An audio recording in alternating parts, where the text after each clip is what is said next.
Sebagian banyak pasangan yang belum juga dikaruniai anak tentu sangat menantikan kehadiran buah hati.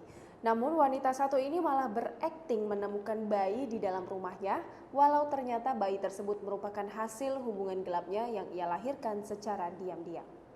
Demi menyamarkan kegaduhan saat melahirkan bayinya seorang diri di kamar, wanita ini melakukan cara yang tidak biasa, yakni menyetel musik keras-keras agar keluarganya tidak mendengar saat ia bertaruh nyawa melahirkan buah hati hasil hubungan di luar nikah.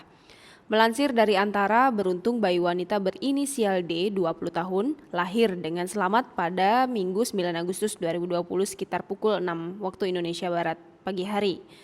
Tapi warga RT 0108 Jatipulo Palmerah, Jakarta Barat itu kemudian bingung harus dikemanakan bayi hasil hubungannya dengan sang kekasih.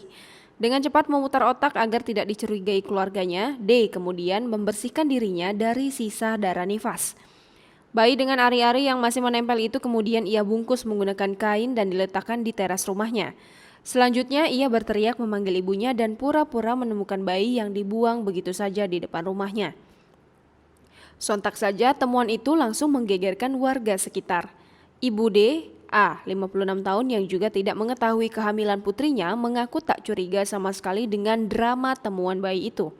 D diduga merancang skenario tersebut agar bayinya bisa diadopsi oleh keluarganya tanpa harus mengetahui bahwa anak itu adalah darah dagingnya sendiri.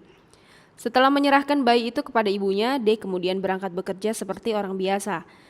Ia sama sekali tak menunjukkan gelagat wanita yang habis melahirkan. Sementara itu, dilansir sosok.id dari Tribun Jakarta, bayi itu kemudian diserahkan ke bidan. Polisi yang sejak awal mencurigai D langsung melakukan penyelidikan dan benar saja saat digeledah polisi menemukan noda bekas darah D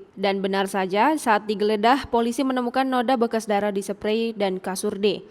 Saat diamankan, D akhirnya mengakui semua. D mengaku menyembunyikan hasil hubungan gelapnya dengan sang kekasih karena malu.